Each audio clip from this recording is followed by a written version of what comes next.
Boom goes the Tannerite.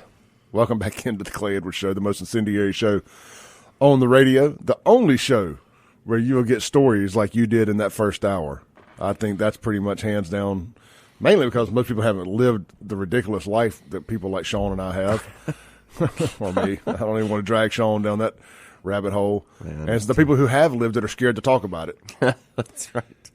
Real quick. It wasn't my dope. Yeah, real quick. Well, I think that's why this show transcends different classes of people, races, everything, right? Mm-hmm. Because I've lived an interesting life. Yeah, to say the least. and I'm not afraid to talk about the things I've done and been through, because we try to put a comical twist on it so people can enjoy it and laugh about it, but let it be a lesson too, right? Mm-hmm. And I think people appreciate honesty at the end of the day. I saw somebody online that I used to consider a friend in a post where some people were bashing me the other day. And they said, man, I could tell you all some things, but I'll just keep my mouth shut. Yeah. I actually got somebody to send me his number. And I sat there and I typed out a text. And I was like, well, should we talk about the time that I know you cheated on your wife? Or that your wife left you because you were cheating? And I just said, no, you just let it go. They want attention that they're not getting. Don't give it to them. Mm-hmm. But man, it was just like, what I wanted. My moral of the story was what I wanted to say was that you obviously don't listen to the show, because anything you could say about me, I put out there in the ether anyway. Yeah.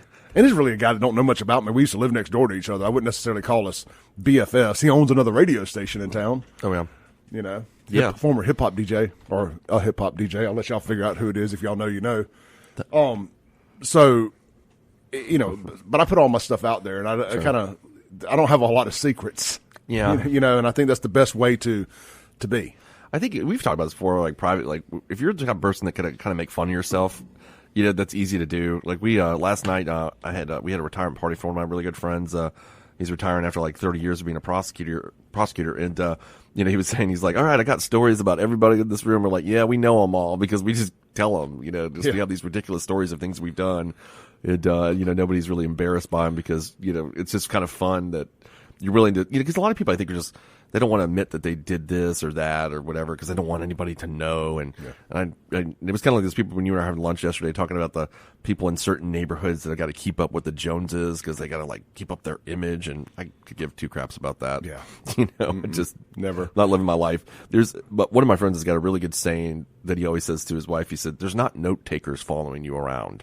You don't have, this is what he says. They're not taking notes. Nobody really cares what you're doing. Nobody cares. Just do what you want to do. Don't kill anybody like Jordan Cummins or anything, but like other than that, you can do what you want to do. Yeah, look, you know what the most Googled word last year was? Authenticity. Yeah. And I feel like if nothing else, I'm authentic. I think that's true. I think that's what people like about Donald Trump. When people ask it's because that was the reason they initially liked him in 2016, because they're like, he's him. Well, and it works too, because those are the kind of podcasters and people that I listen to. Even if I disagree with you on some stuff, if I think you're being authentic, I can deal with the stuff I disagree with. Mm-hmm. It's when I think you're being fake that I like mainstream media. They're being fake.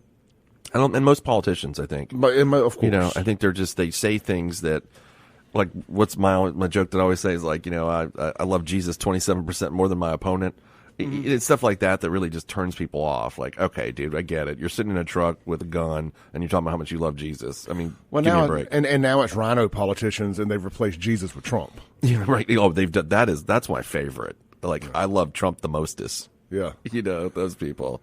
Like, who can love Trump the most? I don't care for Bryce Wiggins, but I do respect his authenticity in basically admitting he doesn't like Trump when it would be a lot easier. And I'm playing this out live time in my head as I'm talking about this. I haven't thought about this. I haven't thought this through. But I do respect him for not pretending to like somebody he doesn't. Just kind of basically saying, I don't like Trump. Yeah. He didn't just say it, but he said it. No, yeah. I think he did. If he doesn't, that's his, political opinion. I think it's a bad business decision for him politically, yeah, from where he is. Yeah, but in the state of Mississippi. But if that's where you feel it, stand 10 toes down on it, as they like to say. Mm-hmm. So I can respect that. But go all in. It's kind of like these Trump. Don't tiptoe into it. Jump in the deep end. And you're seeing a lot of that with, I think, these vice presidential candidates, too. Have you noticed that? Where, like, J.D. Vance saw something I saw on the news yesterday. He said, well, I didn't like Trump then, but then I saw that he was a great president. Now I love him. And I'm like, you sound a little disingenuous to me about this. Well, he's one of the MAGA come latelys. And I think he will be a great president. I like J.D. Vance. I can say I can compartmentalize. Mm-hmm. And I like what he stands for and the job he's done. But how do you not see that Trump was going to be a good guy? I mean, if you're a conservative, like, I just don't know what world these people live in. Like, I loved Trump the second he came down that escalator. Mm-hmm. And I've been wearing a red hat and showing my big baboon booty about it ever since, screaming MAGA to the top of my lungs. Yeah. So these people who are just kind of these MAGA come latelys, I know we need them. I get that. But I'm suspicious. I'm like that guy in the biker gang who doesn't trust that new guy in the biker gang that always ends up being a cop. Like, I'm the one that just don't want to let them in. Like, they a cop, they went a wire. I don't trust them. I'll give you this, play this out this way. Think about this. Red herring. Like, and I'm not going to name the politicians in the state that do this, but I think we all know I'm talking about. If there was like some guy, let's say candidate came out there and he was the anti-Trump Republican or something, right? And that guy, all the people end up following him. Like, we love Mr. Anti-Trump guy. Like, but he's a Republican conservative. And then they all saw that was the way the political winds were blowing. They'd all switch over to like, we love this guy. I mean, that's just the way that's the way this works. Wind it back to 2015. That's what happened. Mm-hmm. Except it wasn't anti-Trump. It was everybody was a Jeb guy. Yeah, well, that's right. They loved or Ted Cruz guy. I thought Jeb went into that as the front runner. He did. I remember reading those articles in 2015. He had raised a ton of money. Yep. And he was kind of it looked like the name. It looked like it was inevitable. Like he would have killed Hillary Clinton, and that was kind of the way it was going in 2015, right? And then people, the politicians saw the wind blowing to Trump. Yeah. Saw the polls. He was number one, and especially after that first debate. Mm-hmm. And next thing you know, everybody's a Trump guy. Yeah, it's like we love him. I love him. And it worked out. I'm not complaining, man. It's just I feel a little scorned because, bro, for a while with this MAGA stuff, I mean, it cost you stuff to be an open Trump supporter. It cost you friends. It cost you job opportunities. Still to this day, cost just getting up here and being authentic. Cost me sponsorship opportunities, and that's fine. I don't do this for the money. I got to make enough to live, but my bank account ain't why I get up and do this. It's because I want to be authentic, and this is the platform to do it on. But and then wearing the red hats. I mean, you kind of had to know how to fight or not be scared to fight in some places with that red hat on. Like people were going to come up and try to mess with you. That never happened to me. In full disclosure, yeah. But you saw it happening a lot.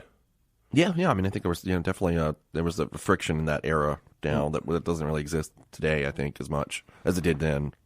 Yeah, the friction now really seems to be between the left and the left. Oh yeah, it's a lot. I mean, it's like that same MAGA versus the left friction really seems to be the Palestine versus Israel friction. Now it's kind of replaced it. That's part of it. I think that's part of it. I think that's a big part that's going on right now, especially this year. And then there's the just the far left, like wokeness versus like the centrist left. I was watching this weekend. I don't know why I got bored, and this is how much of a dork I am. So I've watched a few of the old presidential debates from the 90s with Bill Clinton. And Clinton, was talking about school choice was one of his issues. The other thing he was talking about was we need to increase police presence in cities by 15% because it is documented that more police means less crime. This is Bill Clinton talking about this, okay? A Democrat. I mean, could you imagine a Democrat trying to run on that now? Say that in a debate the way he did? I told you this a few months ago that if Bill Clinton ran on, well, first off, Bill Clinton could not run on his 1990s platform now. Impossible. But if he did, he would be far right. I mean, he's to the right of Trump. Yeah, I mean, he would have been considered. Yeah, he'd be considered a conservative today, I think. Yeah, definitely. I'm sure there's some things in there that aren't right wing. I had to go back and look at the whole thing. Yeah, I mean, he had some. He was definitely for. I think he was definitely for government health care and those kinds of things. But yeah, I mean, there's some. He did have some traditional liberal platforms, but a lot of his things were. Heck, the guy signed the Defense of Marriage Act. It just. Yeah, it wouldn't exist today. So that there would be I don't even know that Bill Clinton would get 1% probably at that point. Who do you credit gay marriage to? What do you mean in terms of what? Well, a lot of people like to credit gay marriage to Obama. Well, he was against it in 2008. Yeah, but then by 2012, because it happened under his watch, kind of, he gets the credit for it. But that was a Supreme Court thing. Yeah, 2015. Out of Kentucky, right? Against the I don't remember what it was was called. it the clerk in Kentucky that got that whole ball rolling, the county clerk? I can't remember the facts. I just know the name of the case is Obergefell. I can never pronounce it. It came out, and it was ruled on in 2015. That's what I remember. Jerry, call back. I wanted to hear what you had to say on this. Let's take a break, and when we come back, maybe we'll have Jerry on the line. Yep. This is the Clay Edwards Show with Shaun Yurtkuran. Hey, guys, get out to Mazda of Jackson this weekend. Check out the CX-9. It is a crossover SUV, luxury redefined. Don't go spend too much money on one of those other ones. Save you a little money. Check out the CX-9. They got some good interest rates available. They got quality pre-owned vehicles, and everything comes with a lifetime powertrain warranty. I'm telling you, you can't beat that. I wish my car had a lifetime powertrain warranty on it today, as a matter of fact, as I get down to A1 Gear and Auto to get a little bit of work done. But that aside, get out to Mazda of Jackson right there on Briarwood and 55, or check them out online, mazdaofjackson.com. We'll be right back.